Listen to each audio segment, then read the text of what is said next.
Essa prima minha, ela se criou mais a gente na minha casa. Ela é sobrinha da minha mãe. A minha mãe trouxe ela para ajudar, porque ela era numa casa bem pobrezinha, de muitas irmãs. E a minha mãe resolveu trazer ela para ajudar ela, que era doente, para morar mais a gente. Ela ajudou a criar a gente, eu e meu irmão, e sempre teve presente, era como uma filha. Ela pegou e arrumou um professor concursado e tal, coroa, bem mais velho do que ela, acho que uns 20 anos mais velho do que ela. Namoraram anos, até que minha mãe disse: olha, faz muito tempo que vocês estão namorando, tem que se casar ou terminar, não pode ficar desse jeito. Coisa de pessoas conservadoras, né? Pois é. Continuando, eles se casaram, foi até uma festa chique. Meu pai nessa época tinha recurso, não era rico, fez uma festa grande, aí gastou muito dinheiro só para agradar os outros. Eita, mas eu era besta. Só para agradar, fazer as vontades da minha mãe. Sei que foi feita essa festa, foi feito casamento na igreja, no civil, e ela foi morar com o seu professor, né? Resultado, ela é mais ignorante do que cobra de resguarde, e ele é mais ignorante do que jumento, mais bruto do que os pés da burra, entendeu? São ignorantes mesmo, são cavalos todos os dois. Se ele dá um grito, ela dá outro maior ainda. Resultado, os dois decepcionaram quando foram conviver, né? Casamento é isso, o cara vai, quando se casa, vai começar a ver os podres dos outros, os podres, e é aí que o cara vê a merda que fez. Sei que com mais ou menos 5 anos de casada, ela engravidou de um menininho. Teve esse filho e tal, ele ficou feliz na época, ele nasceu em 2007, esse menino. E por aí continua a história, né? Sempre as brigas, ignorância, lá e cá. Então, em 2008, meu pai colocou um ponto para nós trabalhar. Eu era um adolescente nessa época e colocou ela para tomar de conta. Já era de confiança, né? Não sabia ele a merda, estava fazendo um ponto para trabalhar com um determinado ramo, que eu não posso dizer, senão eu estou dando pista, que envolve informática. Aí colocou ela, por desaforar, chamou outra prima que meu pai não aconselhou, mas ela chamou. Uma prima que elas eram muito amiguinhas, daqui a pouco, no decorrer do relato, vocês vão ver que tipo de amizade era essa. E ficou trabalhando eu, meu irmão, ela e essa prima, entendeu? Aí naquela época, gente, não tinha Facebook ainda, isso foi em meados de 2009, 2010, ou se já tinha, estava começando, eu não lembro, eu já peguei o Facebook já em 2013, eu não vou mentir, que até nem tem mais isso que eu não gosto. Era MSN naquela época, era MSN. Ela começou a mexer no MSN, funciona aqui, funciona lá, não sei como é que é, que tinha que adicionar o número das pessoas, e-mail, sei lá como é que era aí. Conheceu um monte de coroa, começando por aí, né? Começou a bater papo com esses coroa, é o que eu acabei de citar no outro vídeo. Sempre é a culpa das redes sociais. E essa prima também. Fez Orkut, fez MSN, era só conversando, e a maioria das conversas era com macho, tá ligado? E se passou meses e começou a ficar com muita intimidade com esses senhores aí, né? Recebia presentes, eles mandavam, nós somos nordestinos, esses caras eram de São Paulo. Recebia presentes via correio desses caras. E o professor estava na faculdade, ele estava fazendo faculdade de Direito para garantir uma vida melhor para ela e o filho. E ele começou a descobrir o que estava acontecendo. Ele até descobriu como hackear esse MSN, ele conseguiu hackear e descobriu tudo, ainda brigou, foi uma briga do caralho. Várias e várias vezes. Dá até vontade de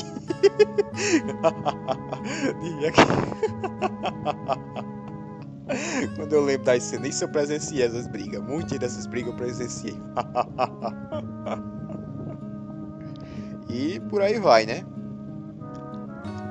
E é isso, meus amigos. É o que eu acabei de citar, começa por aí, né? O cara estudando, trabalhando na escola, estudando à noite, na faculdade, pegava um ônibus para fazer faculdade em outra cidade vizinha aqui perto. E ela entrava, em vez de estar trabalhando, era no computador, que o computador era meu, quer dizer, era do meu pai, os computadores, né? Que era determinado ramo que eu não posso citar. E com essas amizades com esses caras. E as brigas só aumentando. E ele descobria, e brigava, e ela não escutava. E elas cada vez mais endoidando, fazendo conta. Começou a usar roupa de vagabunda. Começou a a se vestir com periguete, começou a ficar toda atirada, fez até regime, que era mal feita. Sempre faz ser mal feita e gorda, feia. Sempre não tem jeito, ignorante. Se ele é ignorante, que era o que ela relatava, ela é mais. Mas continuando a história aqui, começou, ele estava sendo traído, eu não tiro a razão do cara, né? Ele começou a ficar furioso. Houve um determinado dia aqui no ponto lá onde a gente trabalhava, eu já tinha saído nesse horário. Ele chegou lá estressado e eles começaram uma briga, ele e ela. E o filho estava lá brincando perto, era uma criança de, se eu não me engano, 3 anos. A briga chegou a um ponto tão grande que era ela puxando o menino para um lado, gritando, e ele puxando para o outro, dizendo que é meu filho, e o menino chorando, se sentindo machucado, gritando, para você ver até que ponto chegou essa confusão, não foi? Aí a outra prima, que era amiguinha dela, que era quem incentivava essas safadezas aí, foi lá na minha casa e disse, ó, estão fazendo isso assim lá, vão acabar quebrando tudo e tal, e meu pai foi lá e deu uma bronca do caralho, e sei que nesse dia fechou a rua lá. Meu pai ficou morto de vergonha, né? Quem é que não fica? O cara num estabelecimento comercial fazendo uma zona dessa. Não diz. Só de lembrar aqui, meus amigos, eu não aguento não. Fico rindo só de lembrar da cena aqui. Aí continuando o relato aqui. Terminou o ano nesse monte de briga, né? 2009, foi 2009. Veio de viagem de São Paulo a mãe dela visitar ela e os meus avós, né? E mais outra tia. E começaram a botar mais lenha na fogueira. Esse marido é muito feio, esse teu marido é muito ignorante, como é que tu se junta com uma coisa dessa? E ela já tava com a cabeça meio doida, né? Passou-se mais uns 6 meses depois que essa tia viajou. Olha o que ela fez. Ela resolveu fugir para São Paulo apontar a mãe dela e levar o menino. Assim, escondido. Ele nessa época tinha se formado da faculdade. Aí tem aquela famosa prova da OAB para poder o cara assumir o cargo como advogado. Tem que passar nas 2 etapas, certo? Isso foi em 2010, era até a época de Copa do Mundo. Ele foi fazer essa prova e ela já sabia o dia que ele ia fazer a prova, né? Resolveu, quando ele viajar, é o dia que eu vou pegar minha mala e para São Paulo. Se ele sem saber de nada. Aí chegou, ela planejando tudo, né? Combinou até com os velhos dela de São Paulo.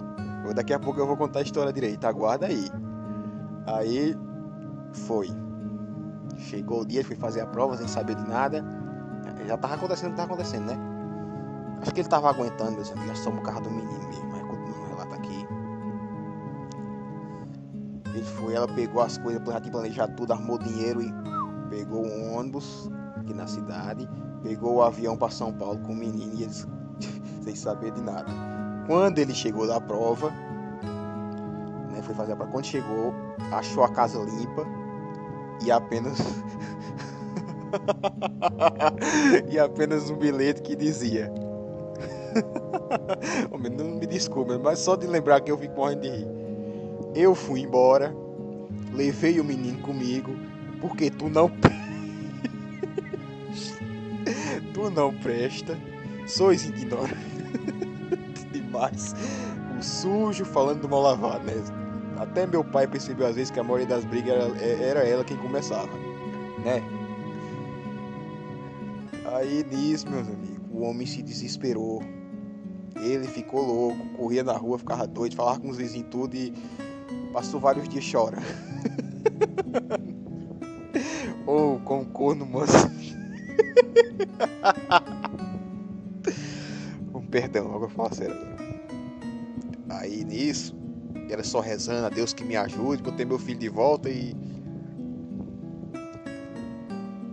ficou aí, era aperreando todo mundo. Aí lá em São Paulo, quando ela chegou lá, continua a história aqui. Ela foi procurar essa tia, que é uma capivara do mesmo nível dela, certo? Aí deram logo entrada no processo de divórcio. Procuraram os advogados lá e deram entrada no processo de divórcio. Sim, aí, continuando aqui, ela foi na casa desse monte de senhores aí que eu citei, né? Esses coroas que ela ficava tendo essas sacanagens aí, né? Aí deixa eu contar pra vocês. Ela não é bonita, nem é bem feita de corpo, ainda com a criança nos braços, né? Nenhum quis. É verdade, nenhum quis. Botaram tudo pra trás. Chegou na casa do senhor lá, que era numa cadeira de roda. Ele disse, eu não quero não, que eu sou casado. Ô, coisa bem feita. Aí lá, a mãe dela não apoiou o que ela fez, né? O homem ficou doido, desesperado, ligando pra lá, que ele soube na hora, ele descobriu o que foi, né? E a prima de cá que incentivou, né? Que apoiou tudo, aí disse, é pra todo mundo na cidade. Ela fugiu pra ir atrás dos machos da internet. Vocês vão me perdoar, mas não tô aguentando não. Quando eu lembro aqui, e o cara ficou desesperado. Teve até um dia que eu ouvi dizer que ele tava planejando se suicidar. Ele chegou lá onde a gente tava, calado, sério. Aí entregou uma carta a essa prima. Aí essa carta dizia mais ou menos o seguinte: meu filho, nunca esqueça do seu pai. Seja um menino trabalhador, estudioso. Quando um dia se apaixonar, não escolha por aparência e sim por uma pessoa de bem. Mais ou menos isso, né? Aí essa prima começou a chorar e disse: pra mim, esse homem vai se matar. E isso foi uma baita de uma confusão, viu? Foi uma baita de uma confusão.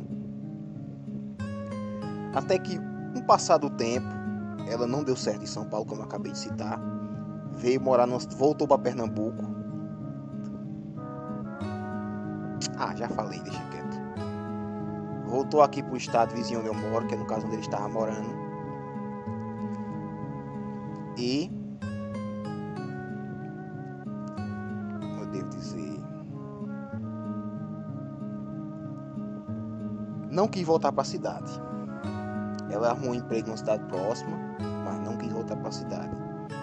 Ele perdeu a cabeça. Como advogado, ele procurou o direito dele, né? Já estava formado, tinha até passado na segunda fase da prova da OAB. Já era um advogado feito. Procurou os direitos dele, sim. Ele achou um direito no qual ele tinha o direito de prestar um BO, uma denúncia no qual ele podia mandar a polícia ir atrás, busca e apreensão do menino, porque segundo as leis, ela sequestrou o menino, né? Porque ela levou escondido dele, né? Então é um sequestro. Aí ela, com medo, porque ele ameaçou mesmo várias vezes, acabou voltando. Resultado, o corno manso aceitou de volta. Bom, ela nunca mais teve a sua reputação na cidade restaurada, né? Cidade do interior, muita gente ainda conservador. Ficou revoltadinha, a amizade com a prima acabou. E hoje, pelo menos deixou de ser piriguete, né? Voltou a trabalhar. E vivem lá, comendo um ao outro. Brigando, briga em cima de briga, cavalo com cavalo. Como eu digo, cavalo e égua, né? E o menino já é um rapaz e tá lá, né? Mas é o que eu digo. Por que você vai confiar nesse tipo de gente aí? Não dá mais. E esse pessoal aí, lembrando, era da velha geração. Geração dos 80, anos 90, entendeu? Não é essa mulherada de agora dos anos 2000 pra cá não, viu?